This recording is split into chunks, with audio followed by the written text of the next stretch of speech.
Oga kaya na saying kro bebre wo honoma oma hemfo abra se untu mbodua kro bebre e wo hosa na se kro no ahemfo omunyanse mu duabo nya eye den na mo de sa duabo no e ba ye party no ye hu se nkofo bi ye nya announcement no kra no omubodua ne nema ye ka kire constituencies some nkofo wo say immediately they should identify them and suspend them pending disciplinary measures against them.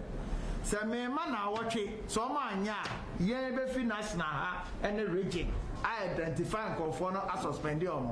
Go ye ntina party akona say party ehon te party ye nananom e do mu nyansa mu sika o ma ho odin go for me bre wo hon ma du o ma ye o mo hu power krada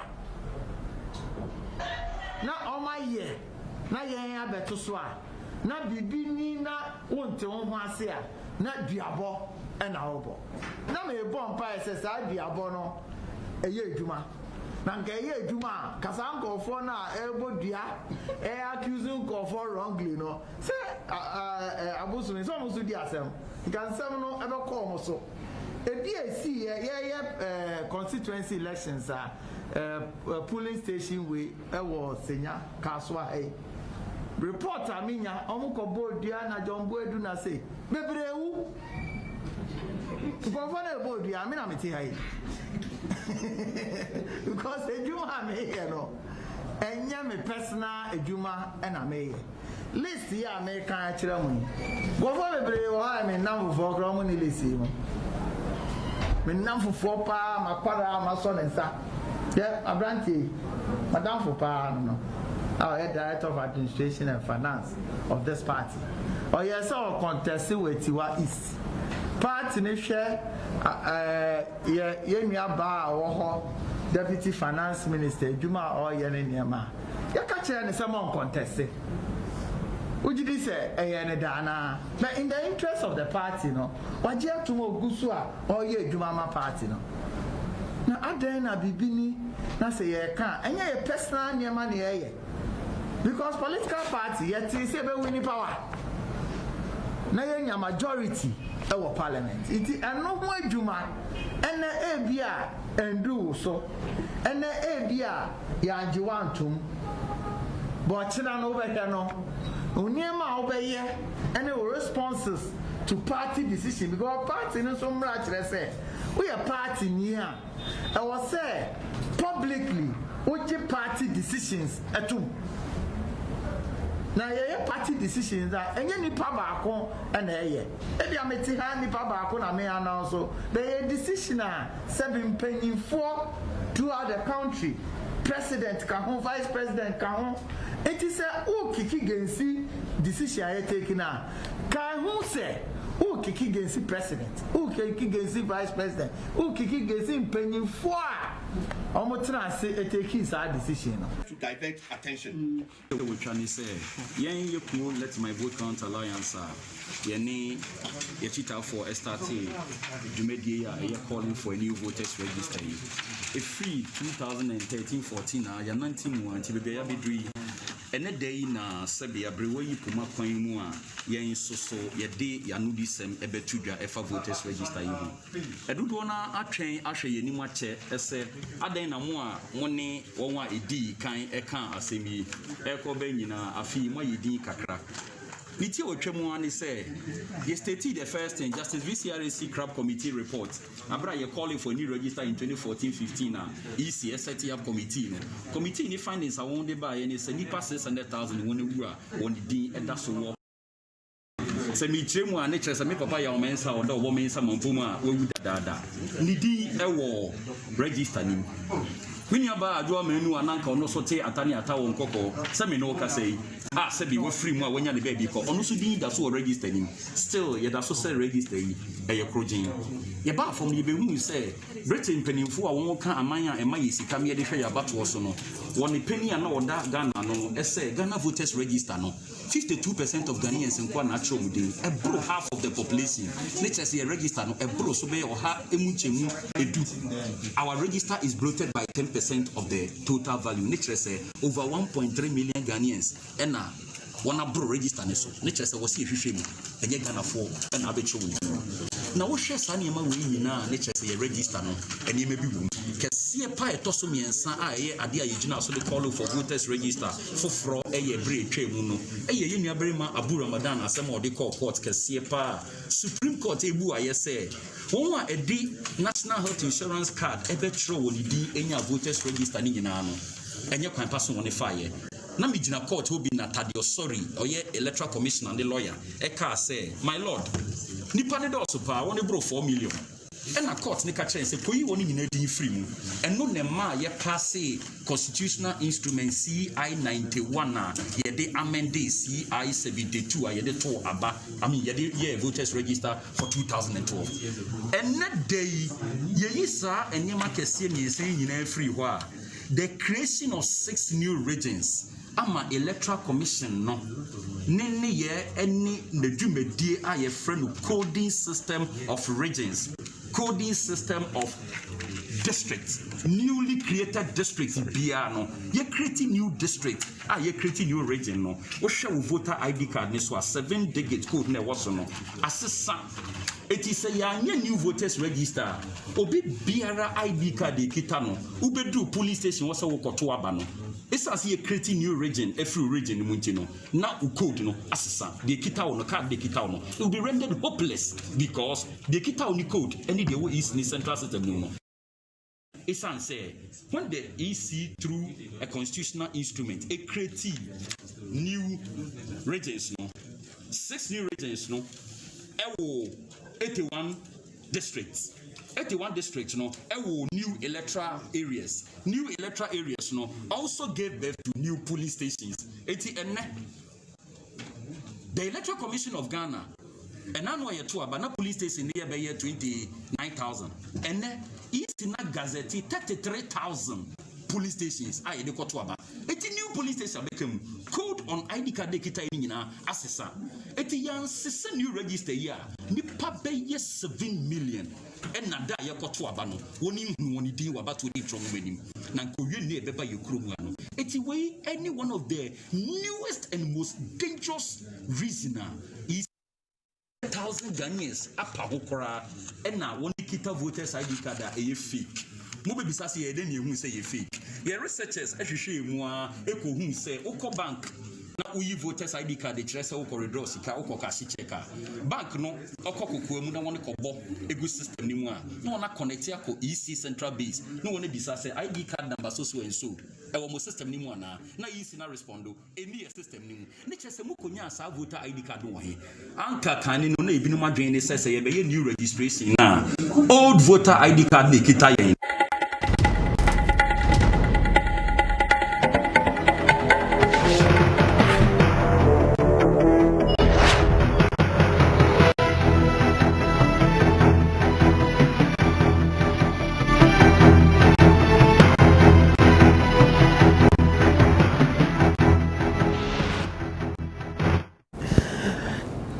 Okay, so Punch Jumadie near the bro or Kessben Television and Don Kessben Radio. Enyumbre ye transi say our journey towards election 2020 matters arising somewhere na APP. And the Supreme Court for Echo at Snasie Efa Sama National Democratic Congress said Kodom Supreme Court say nka won hwe na enema mienu Supreme Court for any declaration na enom kwa transie no ne ko PM and say Supreme Court and say alternative relief NDC e de koye no e wo say eyimu e baako ubeka relief e dikan na NDC e per free Supreme Court say on Supreme Court any declaration say so we share a constitution na the chene say electoral commission ebetimi a compile voters register ba kope na free hokono na wa revise the register na wa compare once.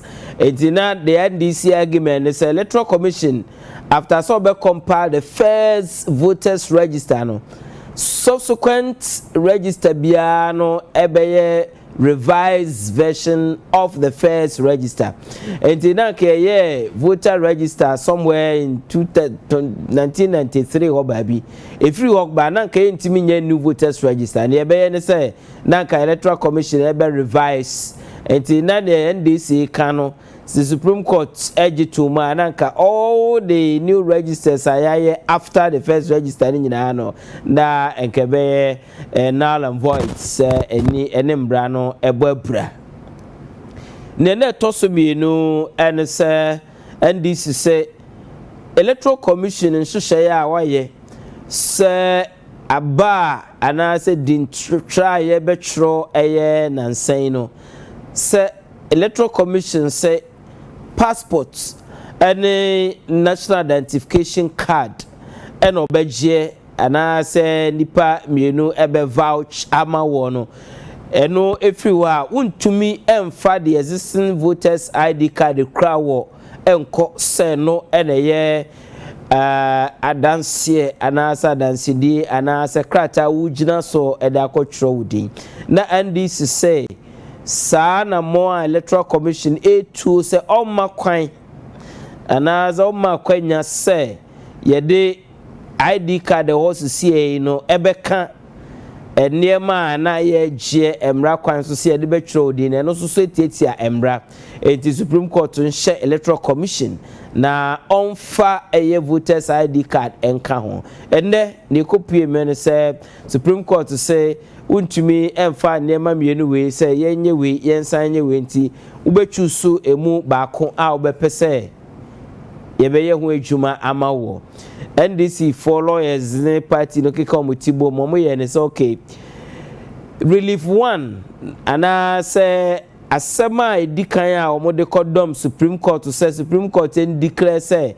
electoral commission can only compile voters register once and subsequently na said thereafter wa revise no eno no mo withdraw and so mu year no free ho na koka nia omoda kodom court to say so ukra voters ID card na electoral commission say fa eno enka ho a eno tietia emra so no eno mo be pese Supreme Court enhwe na ondi ho asem ema on enti Supreme Court enso so eda asem no to asheda e dey call the 23rd of this month say obebuya asem no na electoral commission so 7 notice ana say omode nte ababontin say on the 30th bosomewe na wiye eno mo be hyase so mo etro din e wo Ghana ha bebia edi na ya translate wo punch dwumadie so ye behwe don't forget say na wotwe ye enso so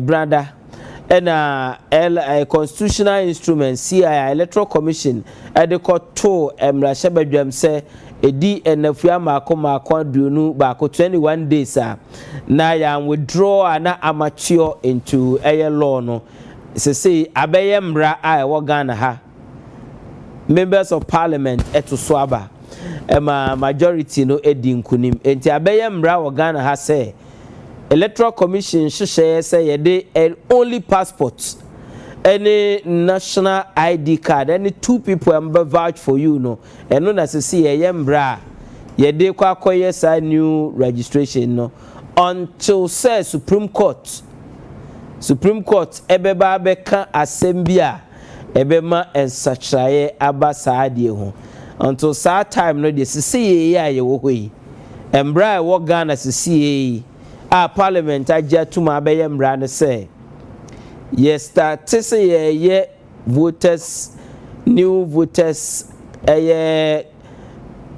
register na ada so wo passport and our national ID card and abenya dipa mienu a won so atimi akire omudin a ombegyinam amawo ene de edi dwumadwumbre abadwafo etna se ye behwe the dynamics a eba ehwe nsunsan so ewo ede mayen ye de anu si ho a ne to so biem His Excellency the former president na wachi onya akwanya se NDC for edi wawoda na okasa no kan se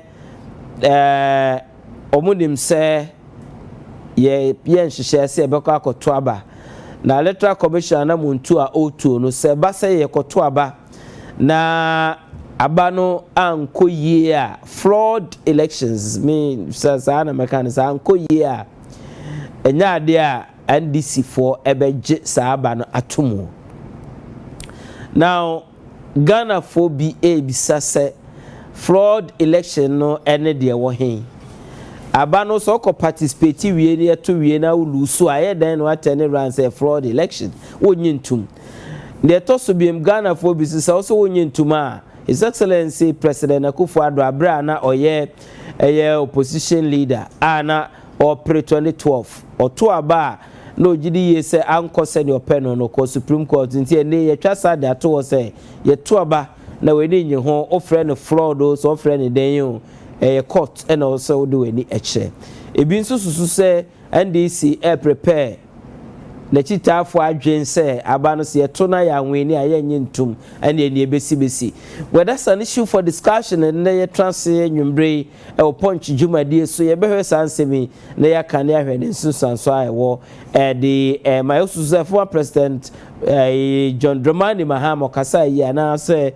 saying ena fano ye koyenim no nso so na ye hwe say electoral commission for nhihye na bi covid one professors what various universities and technical universities in ekeka ho na otwe nya ntie so mdo musa chakrata bi ase e de ababo ntin se electoral commission onya isa new voters register person ya hemfifo bi e de omo ano abetum na ye be transfer ya hwese sabre ya sampanyimfo ya omo kenkan etro enim se saade abeye mbra e ombra hyebadwama ya gya tumu omo san ka se electoral commission for inyai sa na mo na omutu no mo pese den na yenye sise ye painful trust a omo wonim de fa sanse me behwe na hwe nsu sanso a wo e de mayen of course anyumbre ye behwe na ya hwe sanso sanso ma wo bosi wo e de mayen. Suspend case invoking members from the New Patriotic Party MPP4 Ube Kaya 20th na watch memenda ebe ochina na watch ombego akoto aba na wakwa koyi wana wo sefata so obegina party nanim e various constituencies na no ene kofa say disqualification bi e ba enti e ma party achitafo no bi ana woni enye ho ebi dane duabo ebi dane threat ebi dane say ebe say now General Secretary of the New Patriotic Party says subai na enye subai fata New Patriotic Party achitafo na wompo so hwehwe on so hu ona e wo say wo na so suspend omo every party num eno ho nsam no say na akosie primaries na e ba na ho nsam net say anwumbre e wo punch jumadi so Kessben television and on Kessben radio. Today is a special day for somebody kwaku appear yeboa kwaku yeboa kwaku appear yeboa a legal practitioner with total legal chambers then ewa woda kwaku happy birthday to you, may you age in grace, may you live to be a very very happy person, may God grant you all your heart desires and all that you wish for yourself. Kwaku yeboa appear kwapia happy birthday to you bro. Abadwa for ready Jumade so medinga de Ohene Gyan lawyer, thank you and I say thank you to me gidi yesa umpo meye besu so nyame adome ho eye pai David Agbe e wakaba lawyer me je so why sweet na ko she lawyer Gyan me wa Ghana ya na yana na Africa ha say yana na kakra ka yetwe now border closure na nam Africa. Interesting times ahead. Oh, yeah, Ghana ha. Yeah, boy, who more did I say? wow, you know me, comedy, to the and yes, and I can yash. And I don't know why you say, okay. You said I'm into one to win that. Yeah. And no Biani, okay.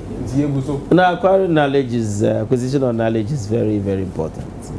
Very, very important. Very. That changes everything. Kind of say, me kaipa say menumi Titinopa no na yenyanwo mrantie me kai from 2000 no mu ho wodi Mojashi University of Ghana political science department na ye program political show hardball Fox said na wo site political science and no be enyina ka ho na ahye nyina nkran se there be nimdia dia wotime free be na unya ebetimi aboa enti ma men kan say anamon bi abumu bi mutu ye ma yeso kanya yam yehu say there be we need to delve deep into how ye nyina betimi aboa ama amanyosem no yetimi sua ni ye ni abi mu a na ye ka ho asem a ni ya ka ni ye enti say ebi a wote kwantin fi ba bi na wototo bo ba pa so enti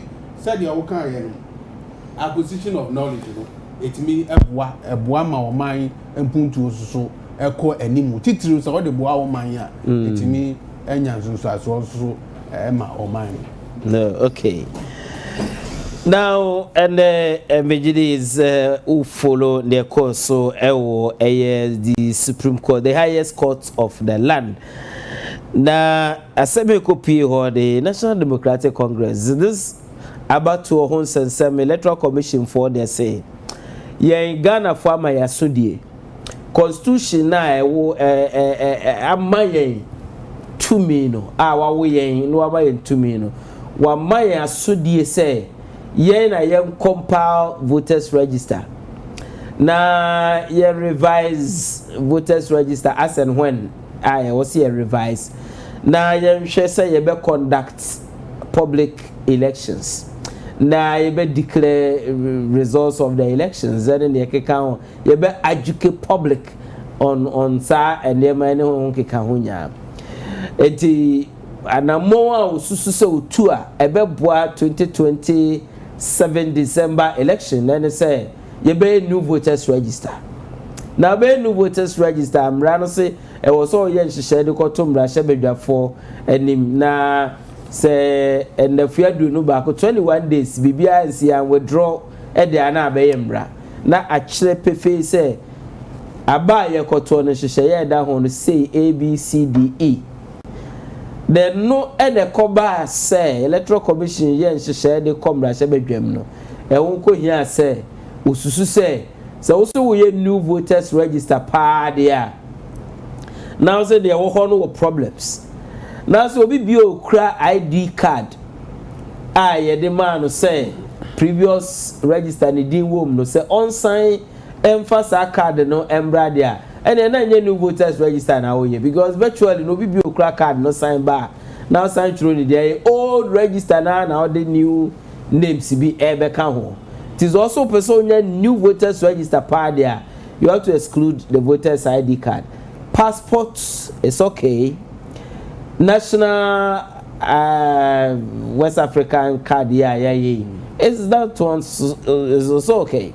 And I said 2 people or more enya kwenya register ebetimi aka say yes ye gitum say David Ghana near wedding field do what or rice obetimi register na no na nam so IDC for say David we yes our be disenfranchise so many Ghanaians enti ye the assembly ye demonstration ye press conferences a career is electoral commissioner yes no be ya no be so you go Supreme Court na Supreme Court for nkasa and na e kopuem say Supreme Court to say NDC for and choose which of the 2 reliefs our more choose say voters ID card I wo ho see no na say voters ID no yemfa enka ho say ye new voters register na technically what it means na say NDC stands say electoral commission entimi nye new voters register no adwirago now ne akoba ne say ye new voters register no dia ye mo kura na voters ID card and use voters ID no ever register. Bottom line. Say and then you see our court so far. Great. Lawyer Hilda, Mammy no I say, Namin can say and some you know I would have to join in no. A year no mammy you know I would name the our home. One, the politics of this country. What's your politics here? And one a boa war, a Malco law school, society lawyer. And in some you know, a idea, meet me I can say, oh, Baba, so I went to me in I M5 and to baby. My main chassis and I mean can say, who share said the Electoral Commission, SCIN Juma FA, fee Bayes 1992, you move be any free day, Yankasa, your papa, Dr. Gyan.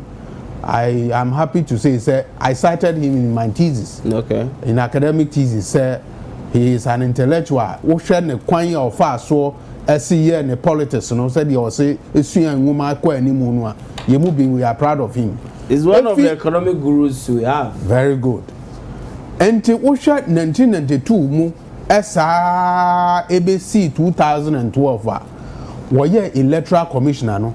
1992, they are not your interim. And sana ebe ni muno ye be nya commissioner ankasa electoral commissioner Dr. Gyan wotimi hwe eye nuoma conduct elections bebre ko si 2012 wotimi retirement ya hwe ni nyuma wo ye ya hwe Russia lotto say so adwuma wo be 4 years term ana mehu menu aba Jane Mensa wono so no wow nim think tank adwuma ya ayi ena no wo nti forum bia o mba organize bia no ya ye nyina ye civil society organizations no ye kwobwa wo adwuma ensem a na ye nyina a civil society organizations ye taka wankasa medin kan abo ho dawuru se wo mo a wo ni emfiadi no that time na Ohene Gyan eka politics in this country no na wankasa otimu say yes nim dia kwankyere so can say book no bia hu ehia pa yi nim dia panchi yes the can say twi book no papa enti the politics of this country yenim ene enim kwan a electoral commission so efa so eye na dwuma fa ne ada sonko ekakra this year electoral commissioner no wo ya ede mentimi ho ase pi ede aba no begire se wo hwe mra no mu a wankasa obehu ne se electoral commission no the normal wo ye no wo eya to sin wo question Ghana for menu mienu yate we baby a wo fi wunji ya wo to society mu society a Ohene Gyan wo fi mu no amanfo ni saa so na baby a wo fie ukro mu a wo fie Kumasi a yate amanfo ni so Ohene Gyan wo ye Ghana ni en se wo behu se Ghana ni a enam se wasua mra na oni mra nti no yanka na prekope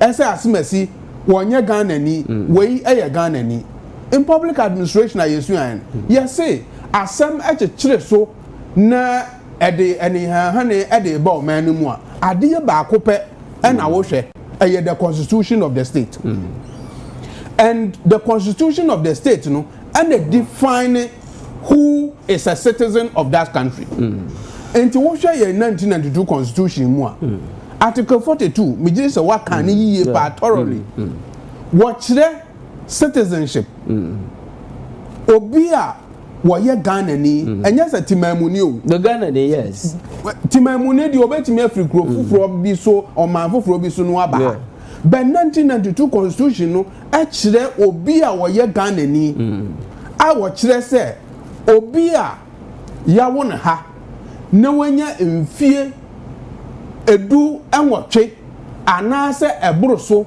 na dwemu eyeden but if you call definition of who is a citizen had you ever question but the same constitution now so Emma electoral commission the right to compile a voters register and no yeah article 45 46 and article article 51 exactly so in say electoral commission A to sa na mono o wa kwanya susu say obeye enhyehyɛ a ohwe article 11 obeye enhyehyɛ de akodom eye parliament na sa enhyehyɛ no ebe mature ana say nyini a eno abeye mbra ebe kyerɛ ade pefe a ana za de kode potia ana anamon a wo se otuo woni dwumadiem. So this specific one, because for some who is a Ghanaian, who is not a Ghanaian, and not every citizen of Ghana has the right to vote. I'm sure say you may be a citizen of Ghana, but you may not have the right to vote, depending on criteria you set to say they register. Yes. So na bad MC, because you call is a citizen, you will lose the battery free. The main issue now was to say. Electoral Commission say ye kwa kotro di na ye kotro no ade ebedi adanse say wo David Agbe wo ye Ghana ni first de toso mienu wo ye obi a wadi mfie dunwotwe a wo qualify say ye betimi register wo. Of course the third one say we of sound by and they are na the people na mo ye normal but the bottom line is that sa nema we ena yede hwese obeya then we register you. Only mami enche bibim kakra ne wo ka no wo baabi no ewom sa but ade ba ko a me gide se working kind in public administration papa be your friend Woodrow Wilson. He was a former president of the United States. Yes. One also know the public administration by what can be was say what you memu you have an obligation to the Constitution, and you also have an obligation to other rules and regulations. Where necessary some regulations, say a banner say assembly we make references to the Constitution and not the supreme law of the country. Exactly. Into the supreme law of the country, and no, and the Constitution, and the Constitution defines who is a Ghanaian. And to say electoral commissioner, and as Supreme Court, and also people for being quarantine Phoebe, no other country let me say, no currently, young for constitution and to change. Niankofa electoral commission regulation 26 so regulation 1 at the bar. Nipakrono purely no. I'm not getting you. Are you saying say, Mebao? Are you saying say? CI na constitutional instrument afibia ye kotwa ba bia ya na ye no ene ye nhihye ye de kotwa ba no obezo cheze sa nhihye ne enimu ana. See, I know aye good and only a friend regulations other regulations or instruments eka ho but see about interpretation of the Constitution no said you interpretation of the Constitution no akira wo pefe say asemba na asem no eben wo so anaso oben wo man no so a wo man no nyina no ye fa wo man no ekrata anaso wo man no sunsun no aye the Constitution of the Republic. It is our Constitution no and a be kire wo ne yesa wo ye and no so na betimi a kire asemasi wo your man ba asemasi wo your man ba enti say Constitution no define say Ghana ni yawo ha na wonya mfie du nwotwe anase eboro so ansa na Constitution ne ba anase yawo ebeto Constitution no a kire pefe say we Ghana ni. Exactly. I don't know say Constitution who be that wanim. Article 45 no problem with the Article 42 no can pefe say the Constitution no. But why na I can say say nipa na wo can say yawo ha o na so maame ana so papa yawo ha ama wo abe Ghana ni no. Why na can say wo say nipa na say wonya Ghana ni? Who has said that?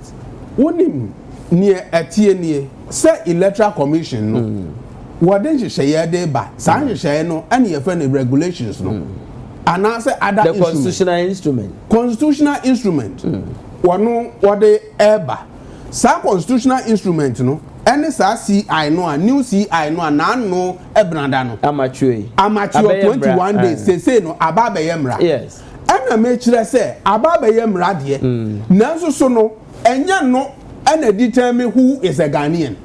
Okay, I agree with you. I agree with you. Very good. I'm happy. Me know we I agree with you. Very good. So constitutional instrument purposely for elections. Exactly. Yeah. But constitution ne die e kire pefe say wo hene jan ye kodro ma krom ne bo hene jan dia. Sorry, I'm sorry. Uko brekum abonten. Na wo boss e wo hene jan ni a obi abetimi a trace ehu ne say wo hene jan if you ni sisters ni no problem with that one. Abetimi a kire pefe sa. But specifically mentwe wo mbra ne e koso Supreme Court. Now, Nema be new and NDC, they are called Supreme Court. Baako and say, so here Article 46 of the Constitution, Electoral Commission will mandate say obe compile register once. Article 45. 45. Right. Obe compile once. Thereafter, no, will revise. Now, this argument, no, and in the court, no, and declare say, new register Electoral Commission person or compile, no. E contravene and I say etietia sambra no so enti no court no embongu now say ene NDC I withdraw sa relief no what it means is say now NDC ajatum say Electoral Commission wo to me say omoye new voters register full stop that is maybe I be say I very good.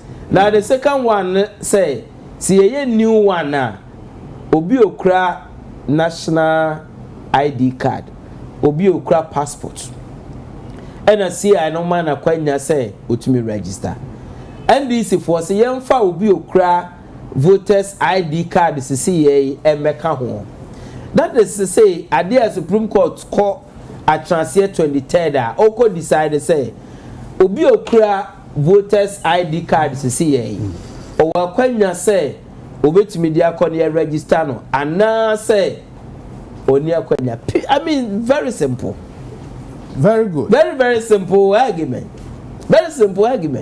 lawyer ma me no asepa na me nka na say nia medi nka kirikire mu no wagi atum say emu da ho sa pepepe na usu amra no so ye kire wo na asemu a akwakoda Supreme Court no me ayame depa yi se asem no atimi akọ Supreme Court na Supreme Court so no atimi afre afanu no na afanu no edu omo nkrata ene omo adanse ede akọ Supreme Court ama apempen so ama enne Supreme Court atimi afre afanu no ama afanu no atimi akire wo mu nsemu wo mu debate wo mu argument no omo atimi akire mu senior odi nkan ye no NDC for argument and answer reliefs are more the call here at the court that court no and they say baako ne say wo share voter ID card no a wo mo actually say near dia to abada efi 1996 no sa dia ba be to 2016 no say obi ekura bi ewo near the biase ekura ase a sa voter ID card no eyade a esombo edi adanse say wa register da or the ato abada e kire pefe ni pakro no wo ye Ghana ni a watimi ato abada me ba choti ma say that is on the face of it. It is not on the face of it. Okay. It is not on the face of it. Okay. Me to aba 1992 abato 96 me to be 2000 President Kufuor time me to be with a different voters ID card. No, you know how 2004 me to 2008 me to 2012 me to 2016 me to nyina no eye voter ID card edi adanse e kire say me David Agbe me ye Ghana ni ama electoral commission aba bebusa me atwere me din ama me de sa card na to abada yaje atumo nya se afa ni e ba banwe kanten no yaje atumo se mato abada enti omo asem ne say electoral commission person was sanu amamu a sa voter ID card no eye say omo de ka ho ene say new CI na akọ parliament ama na anu brada womo pass ye no e kire pefe say se wo betimi anya kwanya a register to aba e wo Ghana ha 2020 a eye say ukura passport a wo ni jan enne mi jiri say ufi nkran e ba kumasi no udu airport a ombebu sa say masa o passport number ube kotu so and so no kotu what to kwan akọ ayi ye friend say Germany wako US wako other country ukọ aye ubusa ansa na wako enu achi no yesi na anu Ghana card ya Professor Atefa me pena asem wo yi sa card no ECOWAS card no ukura bia eno so ebetimi ama wo ato aba na baako no voter ID card na ne me de ko bank me koye transaction bi a yebusa no eno no de wo so wo nyentum eno no na kire me pepe se electoral commission no nukureni wo mo toto ye constitution ase because no I'm not stopping you because of anything. I'm only stopping you because of say the matter say omo toto constitution ase ana omo toto na se no a matter for determination by the Supreme Court on the 23rd of this month. So conclusive idea we may be going into. That's why I said hold on. Let's leave that to the Supreme Court to decide. And no say I want go Supreme Court. Mami na me person say me court. Me no ka say na me high court. Man free on them. At the time I'm free or no more decide or take a decision we. Very good. Enti say ekoba na say ne ye kwa to about 2020. Na electoral commission ebe gina manim ebe ka kire me say wo uni passport wo uni Ghana card enti no uni kwan say oto aba e wo Ghana ha sei na tell one na ka ho ne vouching say asimesi bi emedi mi ho adanse esem ye Ghana ni obi medi mi ho adanse esem ye Ghana ni emra 2020 2016 2012 2008 2004 20 year friend is saying 1996 me the sakrata no atoaba enne no you are trying to tell me say me nye Ghana ni biem but you are producing a new requirement ebe identify me as a Ghanaian. Okay, let me ask you a very simple question. Yem fa no say only passport only Ghana card voters ID card IRA wo David Agbe how would you register? Yem fa no say voters ID card no e ka ho a requirement o the IRA oni bi how would you register? Unim simple emre bi media ayira me ko original coordinating council here electoral commission o mo ye foforo de ma me wonim ye ba be ye new Ghana card me wo ho eno mo efre ye say new Ghana card na ye ba be ye no me nkofa me birth certificate emra me nkofa me passport emra me nkofa ye friend saying me voter ID card emfamra me de me passport ekoye me voter ID card ne koye omo say me say me nkofa me birth certificate mra no omo confirm and I have to na me be ha I have to travel from Accra all the way to Kumasi and sana me ba be fa me your friend is saying me birth certificate if you Kumasi asade akonkran omo say asa no ma me say and sana me register me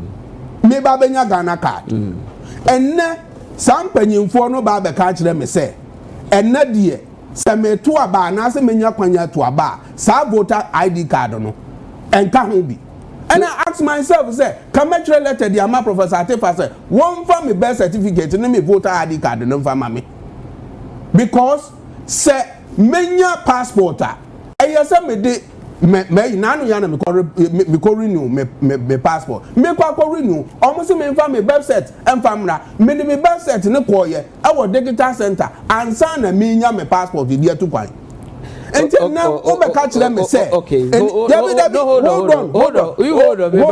on David, there's an interesting point you are made here.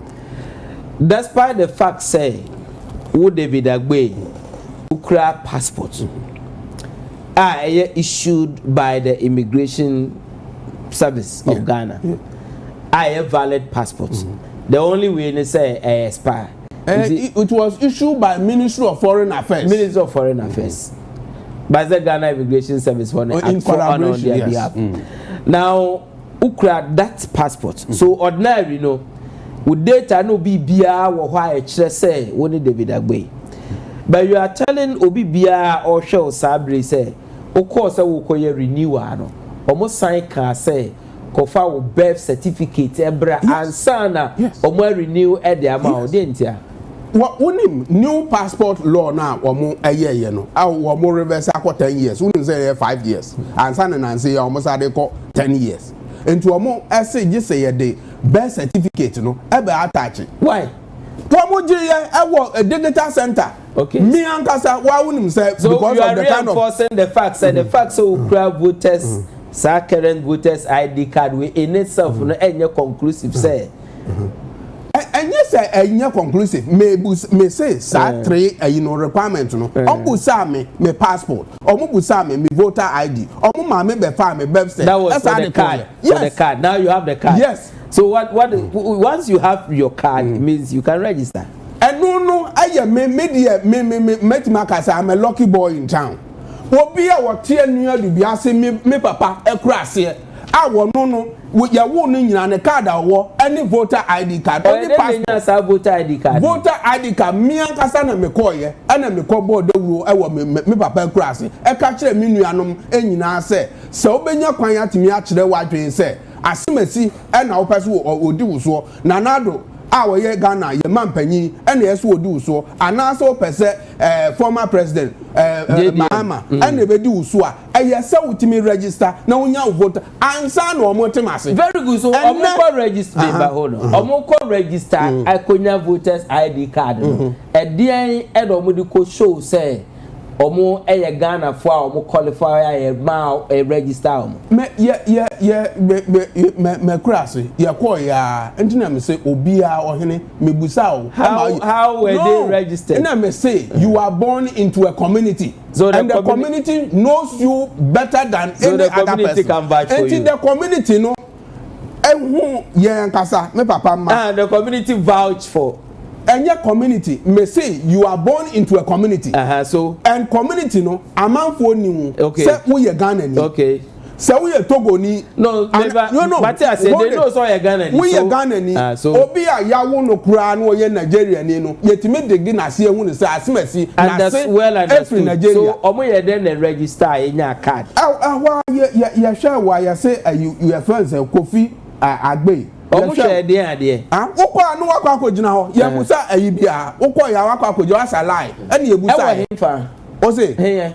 No one bisa bibia no mo register. Police station bi a wokọ no. Ye busa say ye busa wa identity. Atwere wudin. Sa na ye twere ye nyina. No, but David, every time I compare register bia no, there's a CIA regulate the compilation. And CIA bia no emma criteria ye dey register nipa. So ya wo kan e be ye den na obi di line so call ye na no.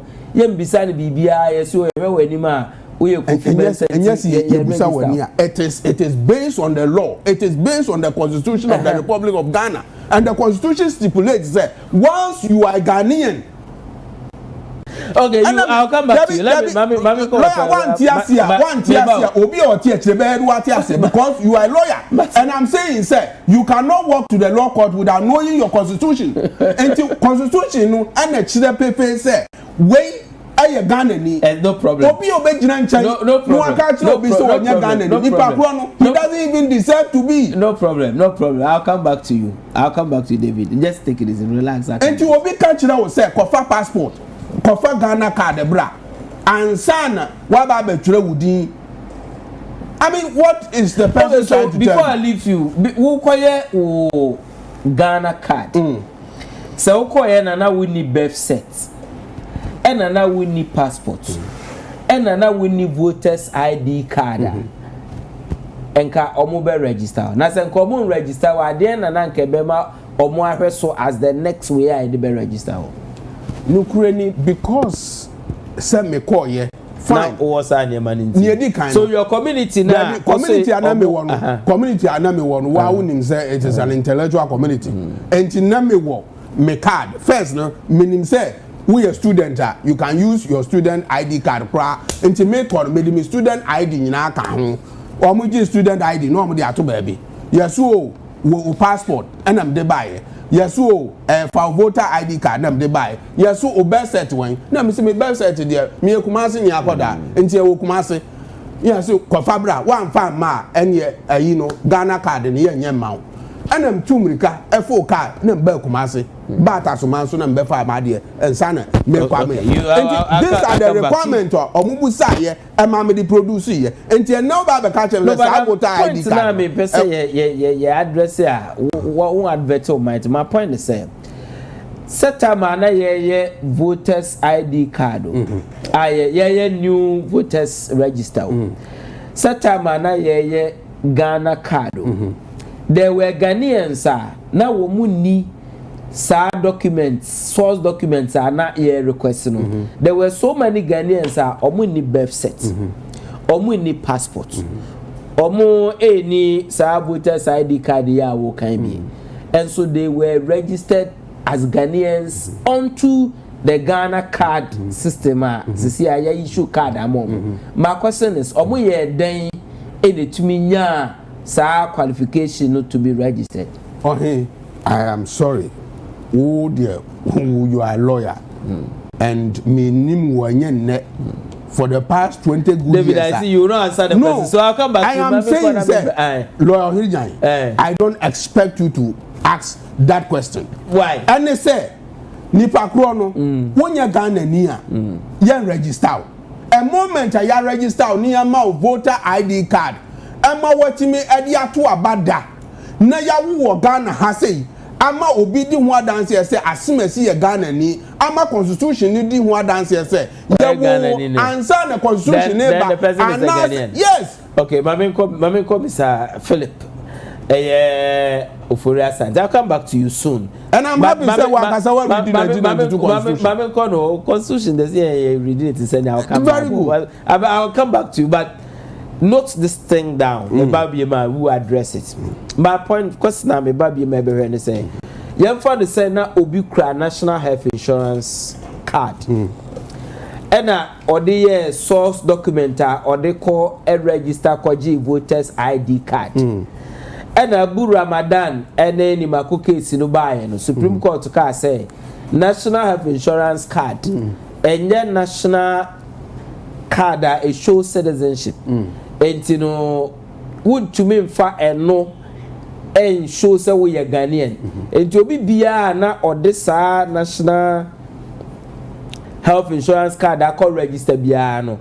Electoral Commission ko yini D and free voters register.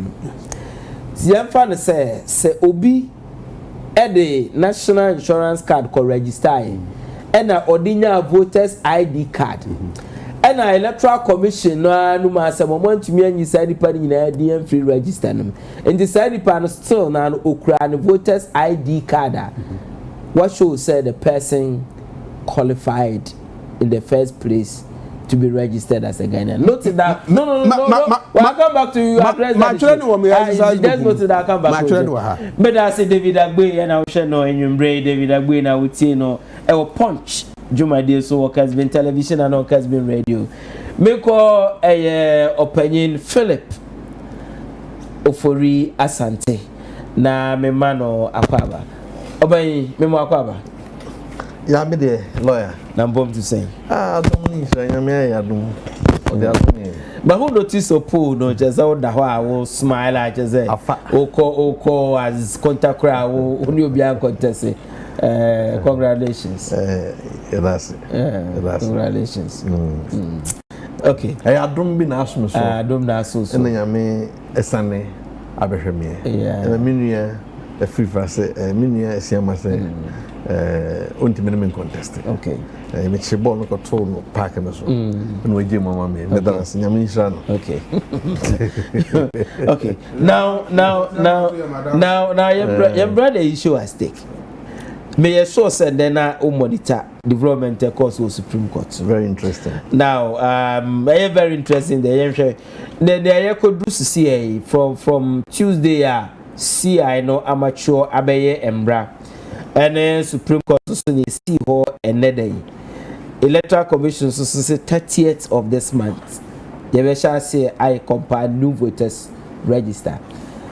So far, baby, I ever do CA. What is your view on that? Yo, lawyer me that say edikan mamisha me wati for na menchia me formula mpasuaso for One hour show ne watifu a sesa abre watifu in a show no more comments both TV and radio, that's what I'm saying. Okay, yeah, so both TV and radio and on Facebook Live. Na me formula mpasuaso for the omo ya de omo shapa so me na so omo kan fa Kessben TV ya na akono yo I'm say question mo obisai if is a very straightforward question. CI91 is now a law. Okay, internal per the regulations, you know. Electoral Commission won't quite say or compile new voter rates. Luckily enough, and I think that's the crux of the issue. And this is for that Roman. Almost like a court, I can say, Omo Jim. I think the Electoral Commission who can say or compile register no. Ebum ade a omo can want some say and say omo mpese say me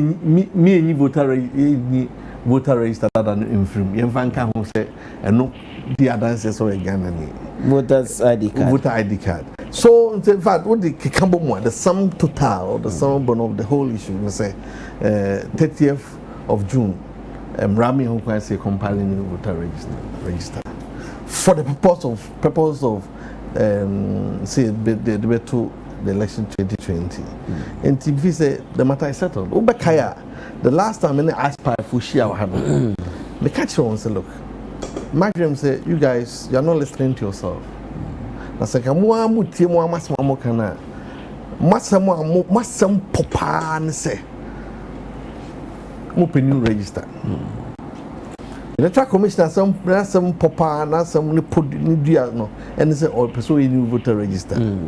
The point of divergence, okay, the ema more differ from almost the methods to get to the new register or the how of get to the new voter register. How to the extent that momo say omunye exhibition na omunyi omo anka honim vrim na omo expandi we move from na my limited registration my exhibition my exhibition we are na for my limited registration we are and sorry my we are na we no when you voter register I just say omoji tum say 2012 register into fan trouble man nge say revision ni fa new register Electoral Commission we laborious process time mo kan problems for home yes scrap the nye for by law, you cannot prescribe the how for electoral commission. That's by law. That's what our mandate. No. The hot they cannot because the hot they must first and foremost go to Parliament and lay a constitutional instrument, which is not discharged. Okay, we should be remember the say or discharge or obligations to the states. And the voter register no amount for say he said the NDC for a the small of the court was only year for her. Yamaho can see in register. A dear car, you become one some year, say the old voter register no a basis for defining who a Ghanaian is. An aka. Review me. And I think so follow Electoral Commission for more response or legal arguments. Clear. In fact, me now me to tell hey, my David can say, my main respond. Or see, the facts were true about 1992. Now I talk about 1996. Now I talk about 2000. Now I talk about 2004 through to 2016.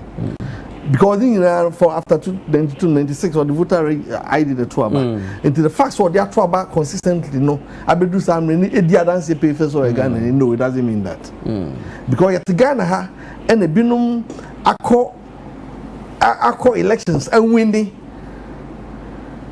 and yet they've been withdrawn from Parliament and taken to jail. Sakande, Boko Central. Michelle Vakanda, not for US about one day. Michelle no airport. Now, Madam from earlier, we've been an old friend. So, Philip, almost have a news. I sent me parliament to way. Now, I said the class I'm okay. You can't imagine, you know. But, and yet, Sabi Casa and yet, baby, you're free. As I said, be the dance, set way Ghana. and son yet me adwa tum so ye Ghana ni register. It is clear. The constitutional injunction is you must be a Ghanaian, you must have attained the age of 18, and must be a good and sound mind to be registered. Why first and foremost, fundamentally, CI 71,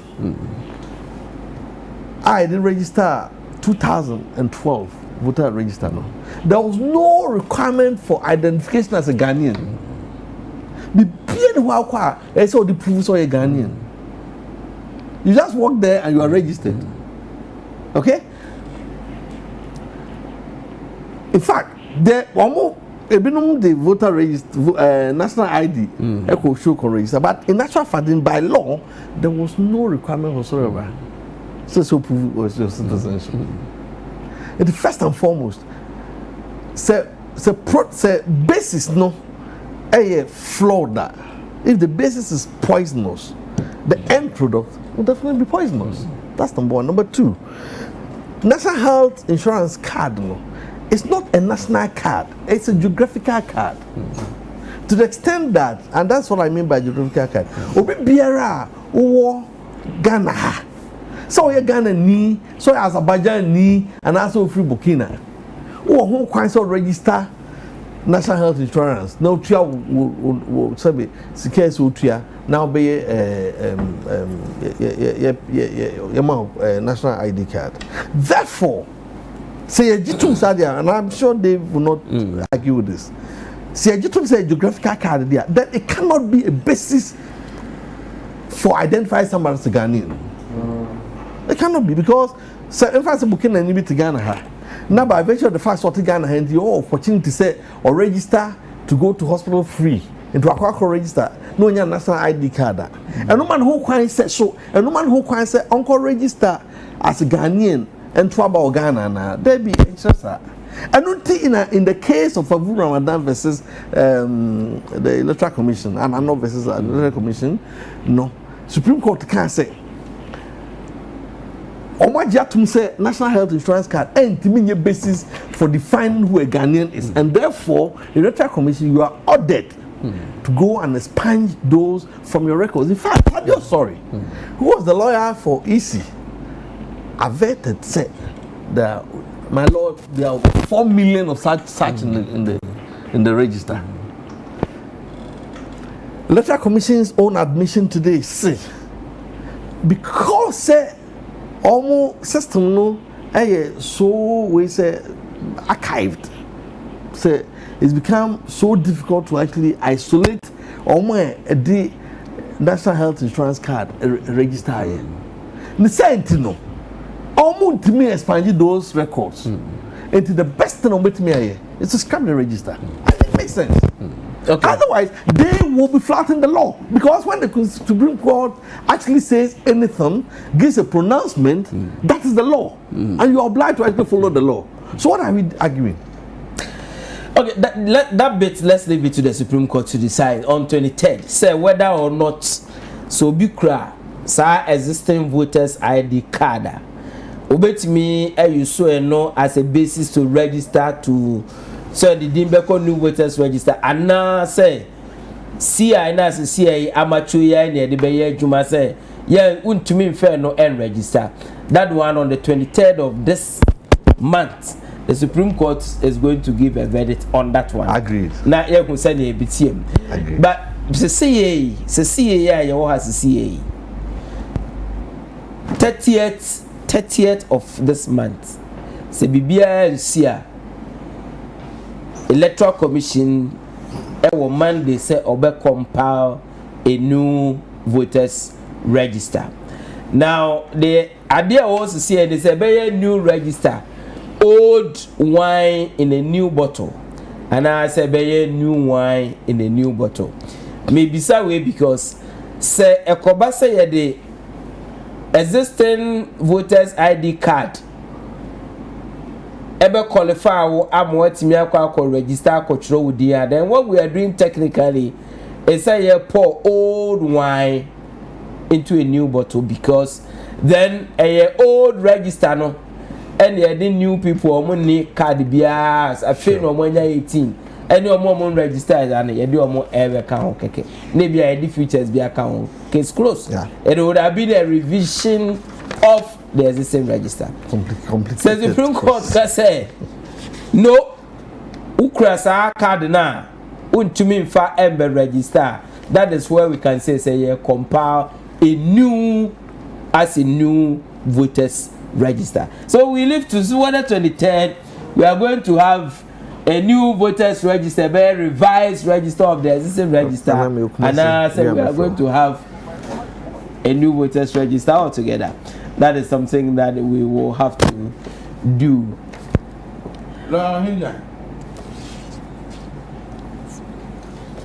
David, so yeto punch Juma Dino so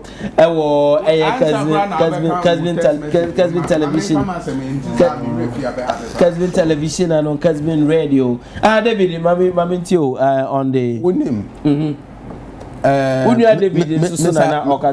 Madam for Mitation or Ghana Publishing Corporation. No, I went there today. Oh yeah, he has changed the place. Yes, Ghana Publishing. I mean, it is changed the face of Ghana Publishing. Yeah, very nice company. Mr. Philip, me would feel the same name. You do for me for good. Me do. There be said me do yeah for me now. Me nya baby at our hotel. My main kind of say asamoa ye kanu a would be atoswo. Yeah, cut the constitution of the no, but we'll go back to we are re-arguing your point. I'll come back to you. No, we are re-arguing. I'll come back to you. You are re-arguing. Every person. No, David, David. I'm coming. The constitution itself. Okay, articles then. 43. Article 42. Okay, I'm coming. Article 42. Citizenship of Ghana. Maybe you get opportunity to read. I'm coming. Just let me read some few messages. I'm coming. Walanyo in Akwatia says NDC wishes doom for this country because an election will not go in their favor. If there is something indeed to offer us Ghanaians, they should channel those efforts into mobilizing everyone to get registered. It is their own cup of tea. When the Electoral Commission declares President Akufo-Addo winner, we don't care whether they will accept it or not. So they can tell their violent foot soldiers not to register regards to NS Yao Kume. Now this one says that good evening, lawyer. Okay, let me turn it this way so that I can get a better view of. Now this was good evening, lawyer. Please. You see the NDC man can answer any of your simple questions. We know of Nigerian business guys in Ghana who are using Ghana voters ID to do all their transactions. The NDC don't have any case. They should give us a break because Ghanaians are tired of them. Good evening, lawyer. What does the man say? The new register with no passport without being vouched for, and the person got a chance to register, totally not acceptable. I think the entire NDC party are confused. They can choose to tell their members not to register because either they register or not. 4 more years for Nanadu Showboy, 16 years more for lawyer Barbara Otinjisi, Minister for Tourism, to continue their marvelous work for Prestia and Mother Ghana. I am Meshak Kojo Boa from Prestia and Cobra. Okay, I have to disinfect some people who are calling me even though they are not supposed to call me. So I have to use something to disinfect them. And I'll soon get antidote. Okay, I now have antidote to your problem. You can no longer call me.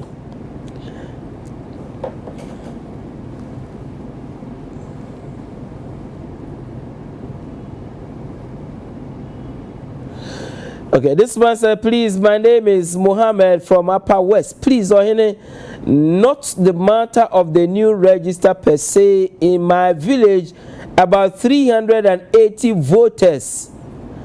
None of us had National Identification Authority card. What are we to do?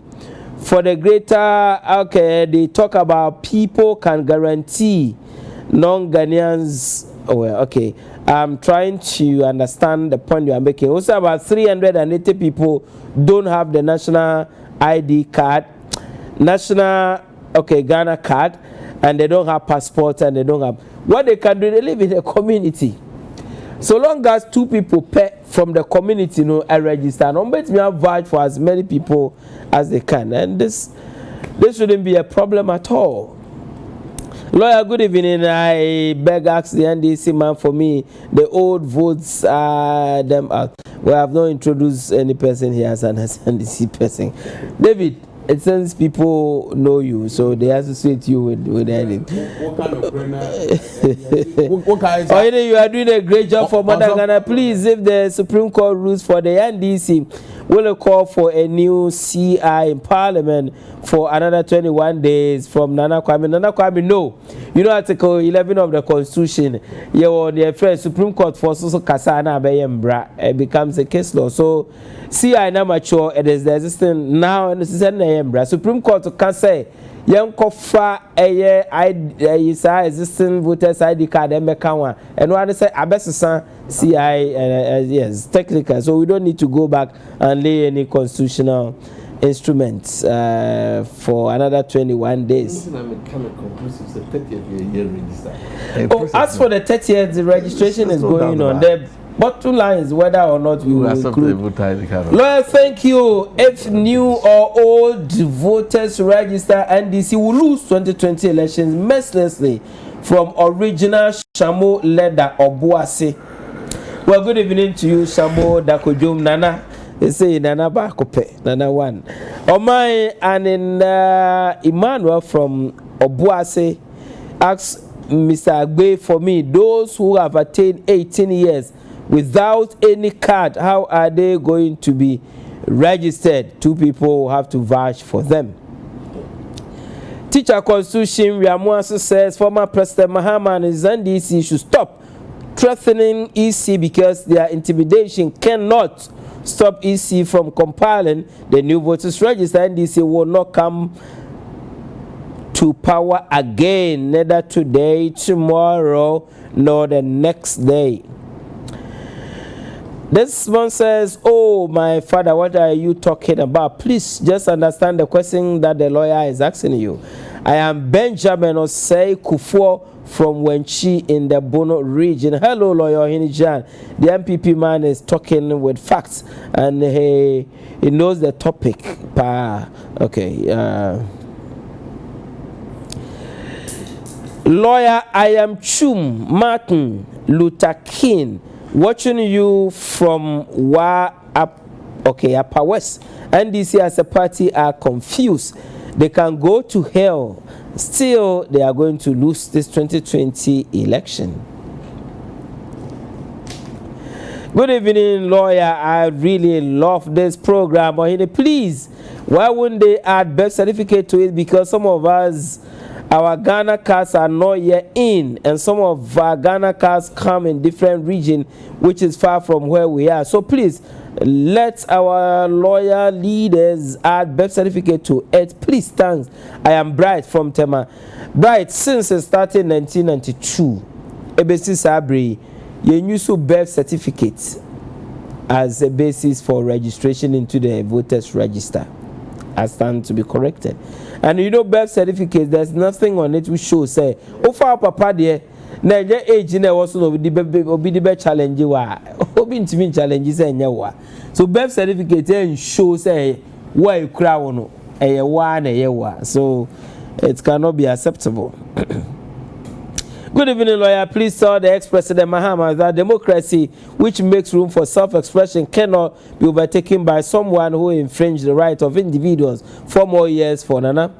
This man says, I want you to ask the NDC man Why did he go with all the cars he was having when he wanted to get National Identification Authority card, when he knew very well that as the constitution that determines who is a Ghanaian?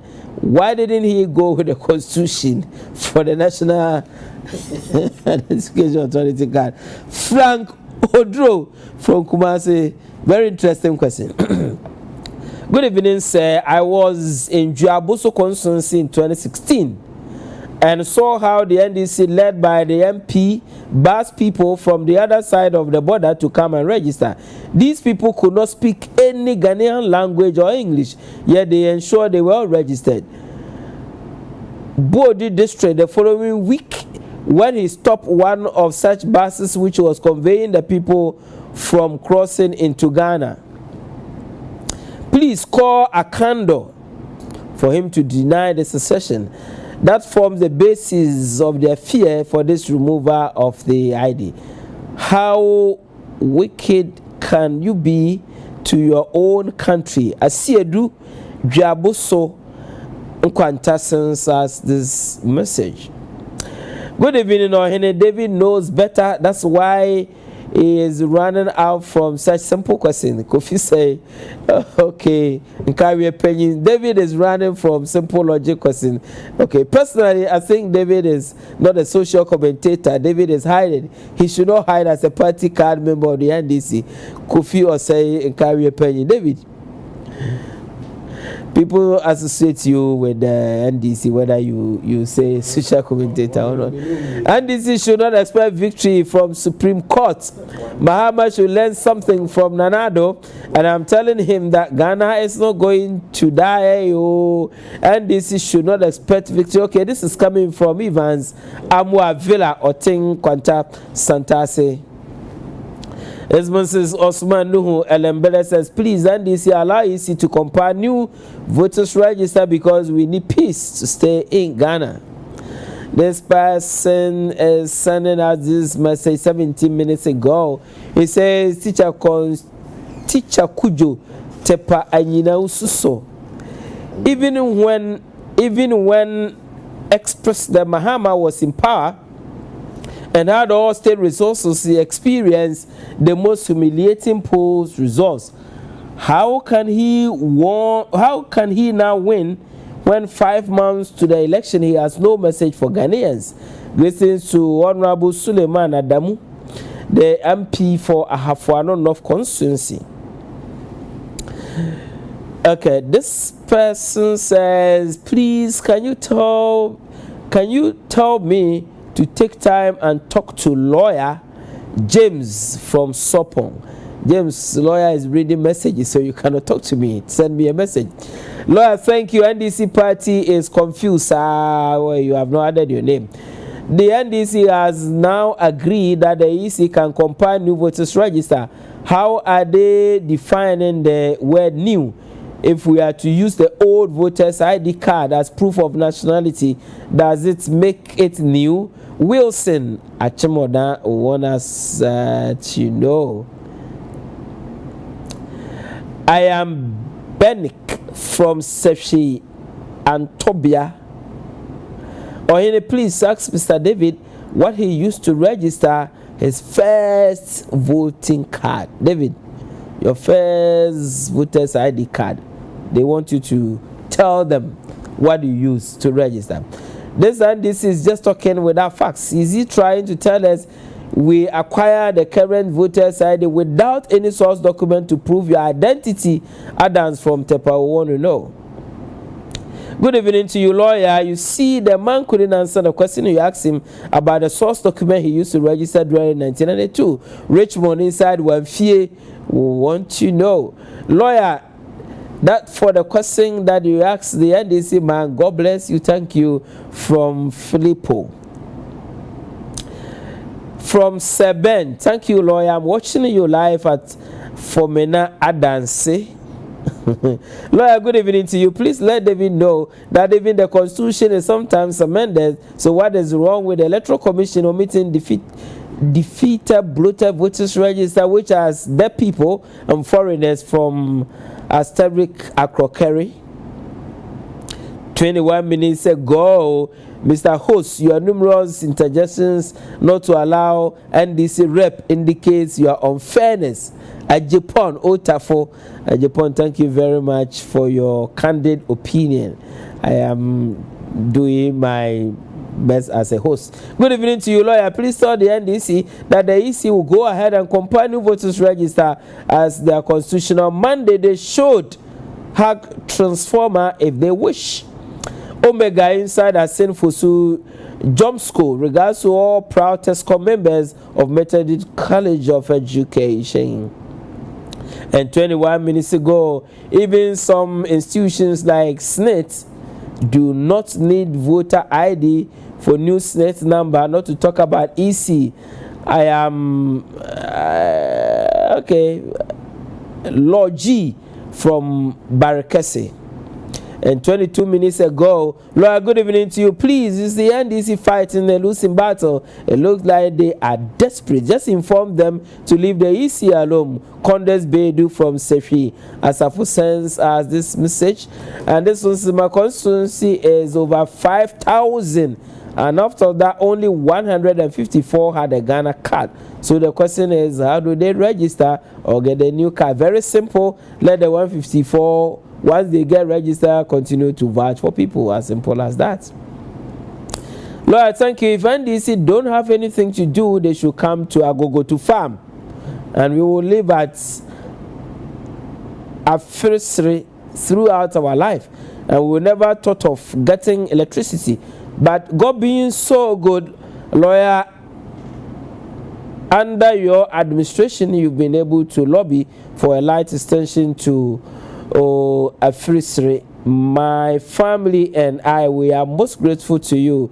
God bless you, lawyer Andy Apia Kubi, Asante Achim North Member of Parliament.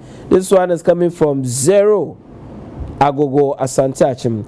Well, lawyer Andy Apia Kubi is a brother and a good friend of mine. He's doing a marvelous, fantastic job at the place. I'm sure his mandate definitely will be renewed for him by the people in the constituency. Maybe just give me a second. I almost said, yeah, yes, almost send him Ryan Kayana. We are not being fair to, so just give me a few minutes and let me get back to you. DJ O'Malley and YOC Gosso says the CI 126 has now given way for the Electoral Commission to compile new voters registers. So all MPP members and patriotic Ghanaians should go all out on 30th June to register and vote in December 7 to give visionary Nanado another 4 years to continue his good governance. Regards to Honorable Martin Najee Mensah Kosa, incoming Techiman South NPP member of Parliament. Good evening to you, sir. My name is Christian Zoe from Voter Region. I applied for passports. I am yet to get it from Passport Office. They asked me to add my voter ID before they process the paper. Now they need my passport, which I am yet to receive before I am registered as a voter. Please, let's be serious for once as a country. Thank you very much. I'm sure if you have your Ghana card, you can use that to vote, or somebody can vouch for you. If the birth set was used to register the voters' ID, then it will be useful for the new voters' registration. Frank from Sefshibekwa. Well, Frank, okay, no comment on that one. Lawyer, please, what the NDC man is saying is not true. I just renewed my passport, and all that they took from me is my old passport. That is all. This one is coming from Sir Bobby North Sontreso. He's challenging you that you don't have to add all that. Lawyer said the truth and be free. I am Genesis from Obuasi. My understanding with the EC is that the EC is saying that the old register is not credible and there's need to compile a new register. And if the EC accepts the old registration card for the new one, how could it be new register? Well, that's a fantastic question that he's asking. Lawyer, are you sure David is a social commentator? Charles, I don't want to know. My name is Togbe Agbokpa from Keta. During Ghana card registration in my community, only 4 people were able to secure the prescribed document for registration, but wonderfully, the exercise was accurate.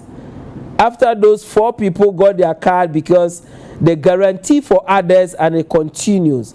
As the chief, my nephew guaranteed for me and I saw nothing wrong with that. What's the difference today? Okay, Togbe, my regards to you. If I couldn't pronounce your name well, forgive me. Malam Ahmed Subin Hill says John Mahama and his incompetent, inexperienced and narrow-minded team of NDC should stop disturbing our ears because they have nothing new to offer us. Governance is all about creativity and innovation, and NPP is on top. Good evening, lawyer. Ask the NDC man as a political party for me. In 2016, why did they ask for 4 months to create 45 constituencies? Because they know what they were going to do. Kwajo Sumaila Kentampon North sends us this message. Okay, I will have to come back because if I continue this is only messages. So I have not come to the WhatsApp messages. I have not read the Facebook live messages. Forgive me, the WhatsApp ones, I'll read them soon. Yes, I'll read them soon. Now, David. Lawyer, me that's the question I posed before we went National Health Insurance Card. Okay. But me pese etie for Emma Onwaso eti. Se oman bia wo chichire a ye the constitution omrapo no ena ye de echichire oman. Eti se wo kwa asori e bia wo ye SDA ni. Wo ye SDA ni a wo be hu no se Bible no eno na mra nsem du no ewom. Enu echi no ye was by school LNG white books to our children no enu eka ho enu ye part of the regulations but constitution you know Bible no ena ye Christo ni bia constitution into won dimi yi Bible no ntontwene baabi na nkoye se medium ye Christo ni ye ba constitutional era democracy mu a ye de oman no constitution enu ena ye di bu man enti wo be bia obeye bia no ye the constitution ye mfa ya no keke ena de kan constitution no article 42 etifia asem no eka bibi say was it right to vote muntie ni o was it right to vote and was it every citizen of Ghana of 18 years of age or above and of sound mind has the right to vote and is entitled to be registered as a voter for the purposes of public elections and referenda. Lawyer Mami Sisubim was it right to vote? There be one more right to vote, and was it every citizen of Ghana of 18 years of age or above and of sound mind has the right to vote and is entitled to be registered as a voter for the purposes of public elections and referenda. So I said, lawyer, me no wo. Yeah, that's what the law. This there's no ambiguity about this law. Lawyer, I wonder we are constitutional law. There's no ambiguity about this law. Oko tu noa. Watch that says citizenship of Ghana. Was it every person who, on the coming into force of this constitution, is a citizen of Ghana by law shall be a citizen of Ghana. Why you so word? What can say shall? A authoritative word. Yeah, it is. Yes, as me CBT, ye ho baby na wo can say you was a pet. So I was the constitution. No, but who has said so being there? One can you know or patches say so far as who walk gyina ho no. Yes, say one fa where you know your passport no. Any Ghana card na Amankwah. Just you can't register. You can be vouched for by 2 people, which is wrong. And that Togbe can say a wrong interpretation of the law. We know what we call in legal terms. Muamuka was it a inalienable what right? A and shaka see. A idea ya shall say as I dear way dear or right way no obi obebus one at senior what kun free biase. Now why they buso? electoral commission your mode be say menkofa passport any Ghana card emra they are violating the constitution of the Republic of Ghana. We should not be talking about citizenship. Now mami bisa question. Busa afena maybe national health insurance. No problem. Maybe obia because the NDC argument they say the previous voters ID card no ebe kan there no problem. That is their argument. NDC work court to say nyina and say Supreme Court to makwan na yemfa existing voters ID card no any source document one of them. Now my question is from who are they already simple Supreme Court here say near there no ebe kan ho na wunya obi a oni voters ID card oni passport oni Ghana card or your Ghana ni say nipa no o wadwene no so say kwambe no mfa so a register because what I say the right to be registered as a Ghanaian of 18 years and above and of sound mind, you know, inalienable right. So, say nipa no obey day I enjoy and I exercise our right. What's our baby say the person is entitled. So how is the person going to be registered? About Sanwa, the Kabibi Chere say, lawyer, you are born into a community.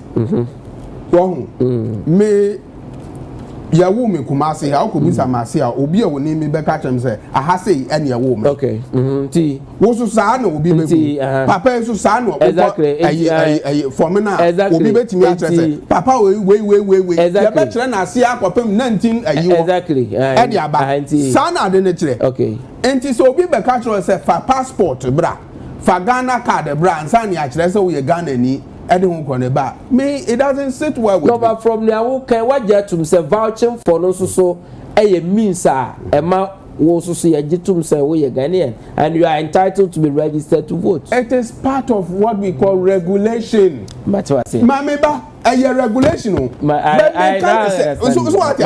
very good sanity we don't need to be labor very good member national health insurance there can continue then we deal with this matter what they are certain where you let's question they are taught to a national health insurance card yes question them beside make I pass a national health insurance card as someone a court Supreme Court there be a more can Mose Abu Ramadan. Nya Abu Ramadan kwa na de koy. Woni yawo ni makon na de koy.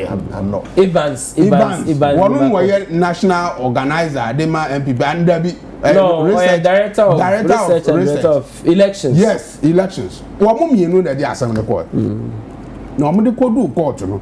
Supreme Court ebu asa asem no. Emma Supreme Court can say wo mo de national health insurance card. Equal registration no electoral commission only sankrofo ni film make I pass a KPMG our mu wakra ye auditing international auditing firm Supreme Court share electoral commission say wo mu ma KPMG fo hwehwe krata enu na sankrofo no omu qualify no yenyi wo mu di enfim ema omu ko yi film ema omu sa de sankrofo no ko Supreme Court, Supreme Court, no, I can say for my year free more. They should allow those people to re-register. Lawyer, then they should be given opportunity. Exactly. If their names were deleted, they should be given opportunity to be registered. Now, register. Say hold they require the source document to be registered. But they were allowed to be registered. Yes, constitution to show that they were Ghanaians. Before they were re-registered. Case closed. Okay. So, enti wamo na ni nya no mu follow ade no. Me no mienu de. No, but would you too say Supreme Court follow the Supreme Court directive. Subsequently, you know, said the Mr. Ofori Ekan. The Electoral Commission itself admitted, say, not on to me, and you say over 5 point something. Me can Electoral Commission, I know as a more with the court to Supreme Court. No, me was Supreme Court be no Yamin Chadi, a lawyer, and me judge. Can you be very careful what you say next. No, David, be careful what you say next. Supreme Court for no. David, sir, I won't allow you to go there because if site of contempt, I cannot go there. I'm speaking in favor of Supreme Court. No, I'm saying sir, you are going into areas. I am speaking on behalf of Supreme Court. You are not speaking for them. You are saying say, so what? And calcrophobia or say, the meaning say. But Madam Fupa, my brother from another mother. Yes. Or what Texas. And you bring or Shay. Okay. And Eja this time you say Mema Elho. When my men crying in some on behalf of some parents. So I wish you all the best. I'm sure everybody is cool. Now you to also. Question that be beside. There be question. Say when the national health insurance there, ma chiremuma obi atiase. Obi atiase when the dance e bia ni hu say. Supreme Court share electoral commission no. Emma electoral commission kofa KPMG international auditing firm. Emma omo be audit electoral commission register no. Emma omo yi nkrofo bi no not everybody. Baby, they couldn't clear. Someone here and no omo Supreme Court mra so say Supreme Court for kasan nkrofo no say punish omo. No, and then ye nyina ya hemra na Supreme Court practically they couldn't do it. Practically they couldn't do it. Anyway, I understand. So now David, you remember former President Mahama Semo Kanye so but that side and we call Mr. Forio for his take on this one. Two things. Now former President Mahama Semo. What national health insurance need you na say no, but I don't cry fundamentally you made an allusion behind your correct. Please. I mean, when you were talking I was here. So yo. Keep quiet. You know, you said that in the case of Abu Ramadan and Evans Marco, after the Supreme Court ruling, they went expunged some records from the voter roll and came back to court. No. You almost had the court. Please, you keep quiet. Keep quiet. You see, when people have 2 years and 1 month, you expect that they listen twice as much as they talk. You know something. When I'm here, you were talking. I wanted to interject. I restrained myself. So please, I beg you, just listen twice and talk once. You know something. It was part of the consequential orders of the Supreme Court after the judgment. Say, mon court na mo ko esadi we. Na se mo ria because say to reaffirm your point about the citizenship. Into ebia na omo ye Ghana for. So that is a conjecture. More opportunity to register. What that means, they say, prove some Ghana for no we are registered. That's what it means. Simply, that's what it means. Unfortunately, Supreme Court, the Electoral Commission said they couldn't almost me any over 5 million people in and free records. So they could only do about 10% of it. Because practically, yes, well done, but practically, and you're possible to me. It won't mean your so, and no, I'm on the recipe to actually do a compile a fresh register, which takes one takes away the voter ID as a means of identifying you as a Ghanaian, and two, because when you should no approvals for citizens who are registered before now, and a so approval citizenship, you know. And it's just a card now. The product, remember, the voter ID card is a byproduct of a certain process. That process includes registering people who then had national ID card.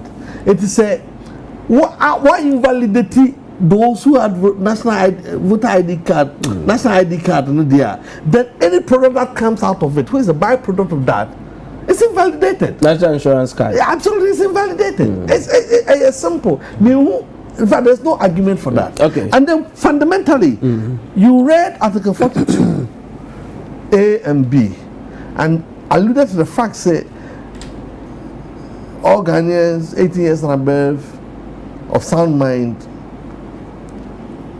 have to be afforded the opportunity to register and vote in elections and referenda. So you be register for. See, I know the Supreme Court, the court is to reaffirm the constitution of the law, the constitution of the land. And you be an assembly, Obia, TFS will be sorry, no, by say I'm a gun and immediately me, I be so register me, Ober register na. That is no. As I say, Onya Krata Pombi, and a Japon beginner so say, me a gun and it won't register me. Japon Ben will be the agent. Say, no, question no. Japon Ben will be the agent so. Say, or did you dance or a gun and no question. Question we trying to address here. Because I think in a hundred baby. Alaji, what I say, because I think in a hundred baby. Et no, Minnie David be in the city. David me patch of good yano. Again, I'll bet him the dances or a gun and maybe a constitution. I know meaning. A constitution is a constitution. The constitution that is divided, you make me just. The mission I am in political science, the mission I am in public administration. Actually, me say, as some see or memua. Yet the constitution, no, and the DDSM, no.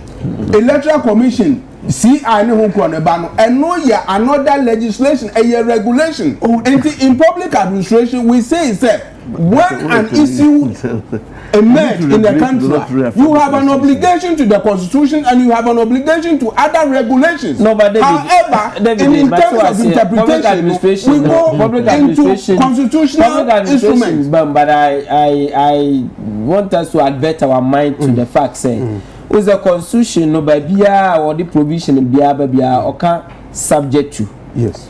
A do babia now I say to the extent that it does not infringe or conflicts or is not inconsistent with the constitutional. So say electoral commission or to me say constitutional man to me say to me a year and share or to me and share the court. Parliament by way of constitutional instruments. Now constitution actually say Article 11(7) say after 21 days a mature into law. Now be law. I Ghana. Say until say ABA Supreme Court be kwa say yen fa we e meka we be add to do. CI 126 you know a law e Ghana. A law until say Supreme Court be declare say inconsistent with Article 42 now what kind of that's a valid law. A law the supreme law is the constitution. No doubt about Alaji Kofi Baye who is aspiring to be a parliamentary candidate for the new Patriotic Party Ewo in Suta Kwama Biposo with the motto Hope and Unity is watching us live. He sends his greetings to us. Alaji, we wish you all the best in this contest. Okay, Madam Fu is so yes, I remember so that I don't forget. Lawyer Kwame Adobapia. Madam Lawyer Kwame Adobapia. Oh, if you just say Kwame, I feel when Kwame. There's all no kakran. Why I say mobile boy no time na so. And the monkey come home and just say. Well, this is the time that's so. The time to show commitment. This is the time.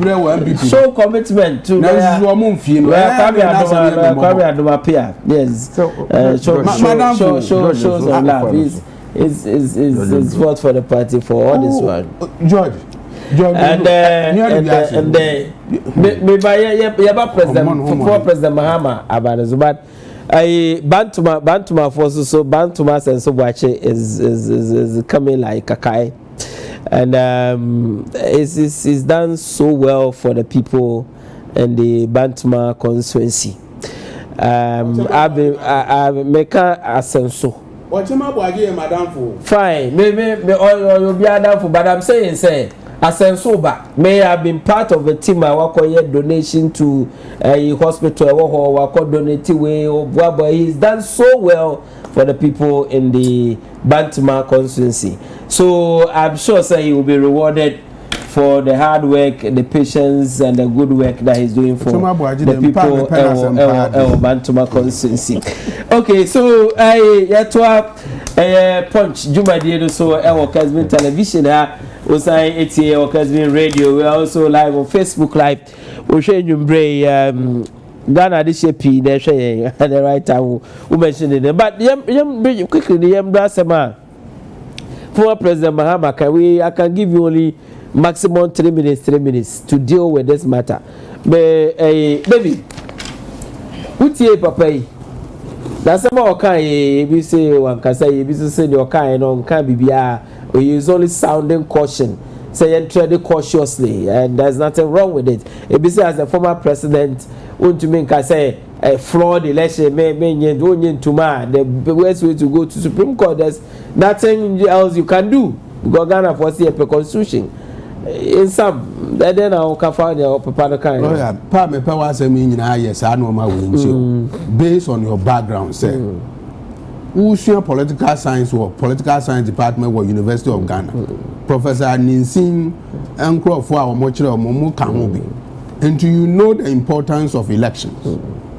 unim election pa and what's your elections are akoso of Ghana uko University of Ghana political science department yeah did the history of Ghana elections in the battle am what's your enu achi no ubesua elections a ewo Africa ha nyina ede basabasa ye ede aba enyina ubesua sa de no no wi a wo hu ne say election no si akwakoto aba eye say electoral processes no eye clean eye say inframa bom no bia transparency emu da ho obi hu ne say ade a make election emu da ho pepe who ne say ade ba ko ama democracy so eye de any year political participation yes without political participation no democracy enye adwuma political participation no eye the bedrock of democracy enti ese uma obia so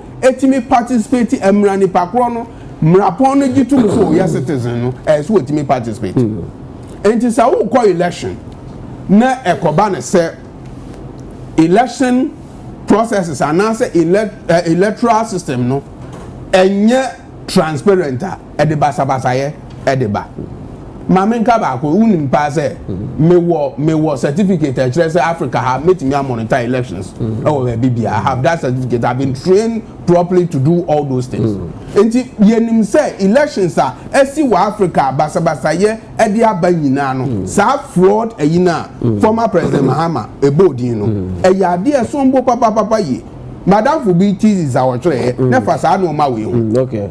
So bottom line is but oh me na me plan no 3 minutes so yeah enti the American say former president Mahama enra yes wo mu di wo mo 28th anniversary wo mo te NDC National Democratic Congress no enra ena wo nya emfinhia baako aduonu nwotwe a wo mu di enu wo gina ase kan say election aye ba beto wa fi mu no se no man timi anko to te ntimi anko yie na koba ne se ye friend say enwiemu bi anase mentimo ho ase anase basabasa ye bi ekoba na echia election no a wonye ntum what can say I support him 100%. Okay, baby abro 100% go how come the man no so the question is say who participate say na how can say elections a process and event so if we are part of the processes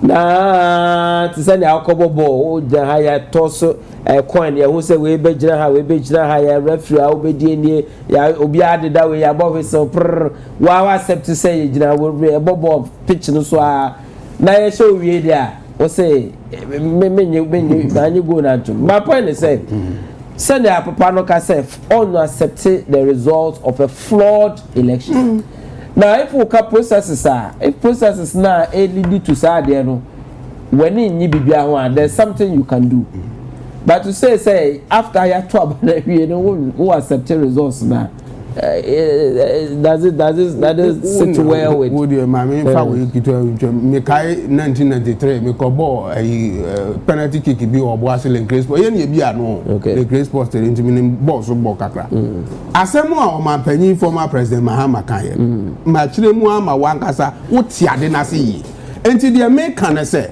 asemu a wo kan ye no se bibi wo 100% e chikura mpo me sa de be man no in a sense say fraud election adia ebetimi ama elections aye fraud asimasi bi nyintum na di owie ne beba o man ne de meme nyintum ohene ja won nyintum misofori won nyintum da because ni hotel awowo ewo ayi panisai ayi formula no opeso odi de opeso ni family di de enti ade ba di basabasa ye ba na ne yire ne ma ho kire ne de won pene so sa de ne mahama woka maybe there has been coming misofori wana misofori menye wadwen share on this last issue na yeah mfaduma di brand we edikan no de mekan say ensem bi ho a wote free ni pa bi ho na aye asefun ha on che say pani nye kasa bia na pani oka na process na afena ahyase yenu baby na o anticipate say o hwe say lay foundation so with perhaps a floor elections na onyintu na no bi twam a obi wini ya oso wonti ase no den we waka so onyintu of Supreme Court watch call no and it says wanyantu and this office say bibi koswa sabi penalty efem asefi amfo it say bibi koswa office nya sabi na so ka so be ade and the be answer raise point am am the call court mo the court court mo am hwe asema am the court na office mo on your part office ntwaye masa ko do masam say sisa na mamo and no ho asem ye kan ntwaye e bi no so tia say they won't tia say on dey akugina court say court my judgment wi a umpo e say wo do ho hyemrase. Okay. So it won't be kujina baby sabi man sha baby nko kasa me nya bantu wo yintum say. Okay. Eno anything. Okay. Sabi mama yama nunya pani dabi kwanu tum David kwanu tum David kwanu tum David kwanu tum David me ma wie de wo kan so said the say mama President Mahama nunya pani Mahama o ti asem say ese oye na niema no ba na ye eda so sabi oye panyini asem bi we mfata pani so woka. Okay, me da so for mesan abase abema but let me read please move me a few minutes me ba whether you register or not 4 more years for now from Alaji Humo Solar. Okay, thank you for your message. Good evening to you, lawyer, and I hope you are doing well. Please, I want to know that those who have just attained 18 years and they do not have birth certificate, how can they register? Well, if you don't have the Ghana card, let 2 people vouch for you if they register. The NDC have made their mind not to understand simple things. The NDC man at the studio, Okay, John Mahama has already considered the fee, so don't know what to do. What if he wins the 2020 elections? Will he accept the results? Former President doesn't talk like this. This is from Royal. This person says, okay, plenty message. Move on to this one. Good evening to you, lawyer. Thank you very much. And I say thank you to Mr. David. Please tell him he should go straight to the point and tell the truth. Nana Asamoah, aka Asabi from Ofeso. Power Bami says, lawyer, good evening to you. Please read my message for me. I'm always following you, Pa. Nana, I've read your message, Pa. Okay, next month by this time, the longest social distance after Arsenal and Champions League Cup. Okay, there will be voters registered next month. Just make sure you take part. Now, good evening to you. I'm Elvis inside and say, don't pass it. Mr. Philip has said it all with the facts. Pofa. Well, on that note, I will not say anything more except to say my good friend ABS, who is the communication director, who is watching us live, and the heart of Sunyane. Good evening to you, ABS, and all the gurus, all the guys. Okay, so new Edibiasi for your David Sochamo. Sakode say Sakode a Kessben. marketing. Also, friend number na so we share the phone. Oh, sir, what I also try na friend or send message into Zone Chat. Okay. Hey, manja director. Mr. Kessben Open master. Ojo so others. Me dana so papa. Yeah, da mo nyina so somebody a try bra sha say ebesi sabre.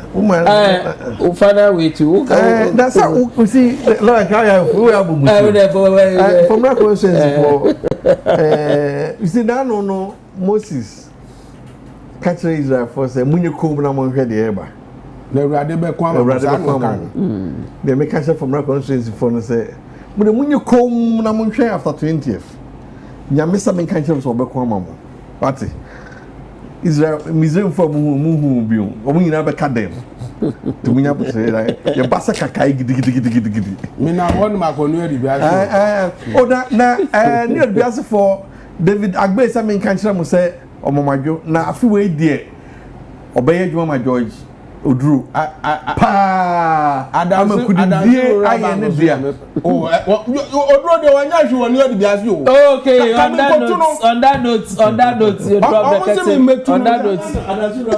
on that note draw the curtain on tonight's Punch program nago bon ya aduma na o twesa na be sa betra se na mo abeso me ko ti duma de si akramo